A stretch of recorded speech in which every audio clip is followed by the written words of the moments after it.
Hi, welcome back to my channel and my review for Furiosa. This is the brand new Mad Max film, coming nearly 10 years after we had Fury Road, which was a hugely popular and successful movie in the Mad Max franchise. And I've been highly anticipating this new release. I think the trailers for Furiosa looked absolutely amazing. I love Chris Hemsworth and Anya Taylor-Joy. So this really had everything it needed to do well, I think. The only thing I was a little bit sceptical about was that 2.5 hour running time because, you know, with the Mad Max franchise, these movies are notoriously light on the plot and the story and very heavy on the non-stop hardcore action. And, you know, I think there's only so many explosions and car chases one can take before you start to get a little bit fatigued by it. So that big running time I thought may have been a little bit excessive, but coming out of the movie, I have to say, I thought this was absolutely fantastic. I loved it, and it was better than I thought it was going to be as well. So really, really excited to talk about this movie. I highly recommend you get out to see this one on the big screen. So getting into the story here, we are following the backstory for Furiosa, basically all of the events for that character that led up to the moment that we began with her in Fury Road. And I think this was a great idea for a story direction, just given she's easily the most interesting character I think we've had in the franchise so far. You know, she's got the most depth to her, there's more story to tell, and you know, she was my favourite thing about Fury Road. So to go into her backstory and go into all the details surrounding how she became who she did, I thought was a really interesting way to go. And I was quite surprised by this because the movie is nowhere near as heavy on the action as Fury Road. You know, it's a lot more, that gives you a lot more time for character development and a lot more time for the story to kind of build out. You know, you're looking at all of the factions that were shown in Fury Road just by glimpses, where you've got these other fortresses like Gas Town and the Bullet Farm and whatnot. And they're not really, you don't really get to go into them. You just get the understanding that there's these different factions. They kind of have an agreement of trade with each other, and often things get pretty rough out there in the wastelands. But here it delves a lot more into how these places work, how certain tyrants come in and try to take over power, and everything that goes on in this new world. And I thought that was, I really liked the way they executed it here. And I think the extra story and development we got here really immersed me more into this, I found, than sometimes I felt with the previous Mad Max entries. The thing I love about that as well is it means when you do get to the massive action sequences, they hit harder for me. They've got a bigger build-up, there's more tension surrounding them, and then when you get them, I just think there feels like there's more at stake. They just have a bit of a bigger punch for me. Particularly the first one, it comes quite late into the film, which kind of surprised me, just given how fast-paced Fury Road is. You know, like Fury Road, it starts up and 5 minutes in, it hits, it sets off, and it does not let up for the whole 2 hours, whereas here it really does take its time kind of building things up, building the tension around this situation, and then it goes explosive with the action. And again, you know how it is with George Miller directing, his action sequences are just second to none. The creativity in these are just absolutely fantastic to watch, and again just found new interesting things to do. You know, you think you've seen everything that can be done in a car chase throughout the Mad Max series, but here there's new interesting things brought in which really up the whole excitement of these scenes. So even though it is a lot more sparing with the action, I think when the sequences come in and when you kind of understand and know these characters a bit more, I really found myself being a lot more gripped by them. Absolutely loved Chris Hemsworth as the villain. I think I've been so used to seeing him in the role of Thor. Like basically the last 10 movies I've seen with him in, I'm sure, have all just been him as Thor in the various Avengers movies and whatnot. And I love him as that character. You know, he's very comedic, he's got a lot of charm about him, but you start to sometimes get the feeling that that's just the one role he can play well.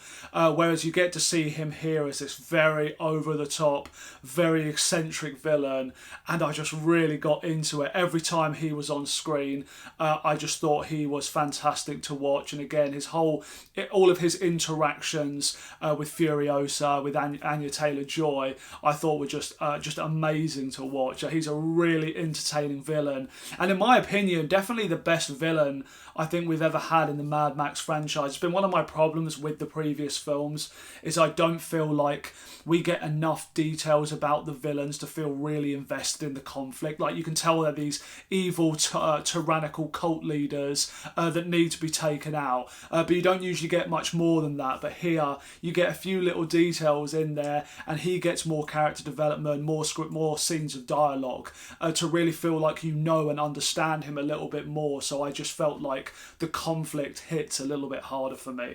Anya Taylor-Joy as well was just such perfect casting to take over from Charlize Theron to tell the story of the younger version of Furiosa. And I think the thing about Anya that makes her so amazing, you know, because she is a character that doesn't have loads of dialogue in the film. You know, her character has to be hidden a lot of the time. She's acting, she's playing the game. Given her situation that she's often fearing for her life, she's living in a place where people don't really know who she is. So a lot of her story has to be told through her very small interactions, the looks in her eyes. And she just does an amazing job of really captivating you as you watch her story unfold. And she really actually reminds me of a young Uma Thurman. You know, if you think back to Pulp Fiction, where you first meet her character, and even before she really speaks or really lets you know anything about her, you just get that sort of sense of intrigue about her, the kind of mystery there. They're just fascinating to watch, and you really want to know more about this woman. And I definitely get that feeling with Anya as well, and that's why I think she's so good for playing this role of Furiosa. And another thing that I loved as well is she's definitely a really strong character in this, and it always feels organic and believable. You know, there's a lot of times these days where people feel that female characters it can often feel unnatural how strong they become maybe in certain situations, or maybe it feels a little bit forced. But I didn't get that at all with Anya Taylor-Joy's portrayal of Furiosa, because even though she is this tough character, she deals with the situations in really strong ways, but at the same time, there are vulnerabilities there. You know, she's not closed off to forming connections with people despite all the horrific things she's been to. Like the character of Tom Burke that comes into the story, the connection she forms with him, I thought was really interesting. And again, it just kind of helps to make it feel organic and a natural story progression for this character, because obviously she's this tiny woman and she's dealing with the biggest of action pieces, and dealing with these huge kind of warlord type characters, but it always feels convincing, it always feels believable, and it's just because I think the character has been written in such a good way.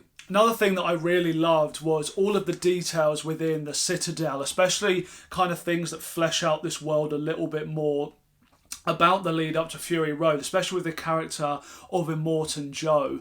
And when you see him in Fury Road, he's kind of portrayed to just be this complete monster, this tyrant, and he is effectively still that character, but here there are little moments where you find him a little bit more likeable, especially the way he kind of takes his time dealing with Furiosa and the conflict there. He almost seems like he has a little bit of respect for her in the way she deals with certain situations, and he trusts her on certain jobs. So I felt like there was actually way more character development for his character here than there was in Fury Road, and I really think if you watch this first and then Fury Road, it makes his whole character arc and the whole story there a lot more interesting. So having that character back again here and seeing all of those details playing out on the lead up to the very beginning of Fury Road, I think really adds a whole lot to this story. Honestly, I only really have one negative for this movie, and I do think that is the slight overuse of CGI. And I did mention this in my review for Fury Road as well, but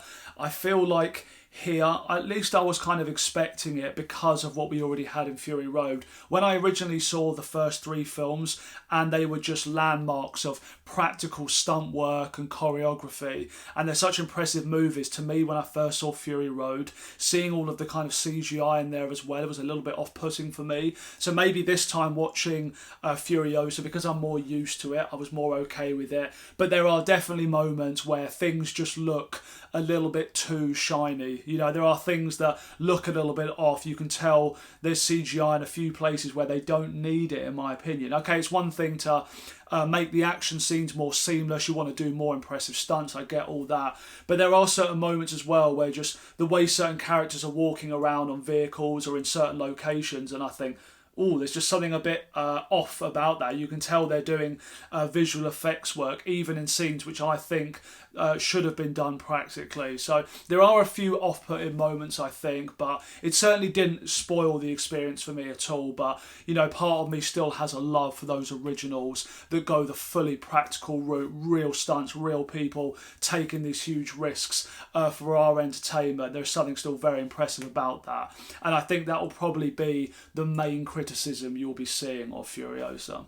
But I am actually going to go out on a limb and say that I prefer this to Fury Road. I know it is early days, but just from my experience watching this, and I literally saw Fury Road not 2 or 3 days ago now when I reviewed it, so they're both very fresh in my mind, and this is the film I think that will stick with me more, and it's the movie that I will want to go back to revisit. There's definitely something to be said about the action in Fury Road being better, so I could definitely understand people still preferring that movie, but for me, as an overall experience, when you include the characters, the story, the action all as one thing, I would say for me personally, this was the better experience. So anyway, that's all my thoughts for you on Furiosa. I thought this film was just excellent. I really highly recommend you go out to see this. I'm going to give it a 4 out of 5 for this first viewing, but it's like teetering on a 4.5. I'm definitely somebody that comes out excited from a movie and rates something a little bit too high, and then the more I watch it, I find sometimes my rating tends to come down. So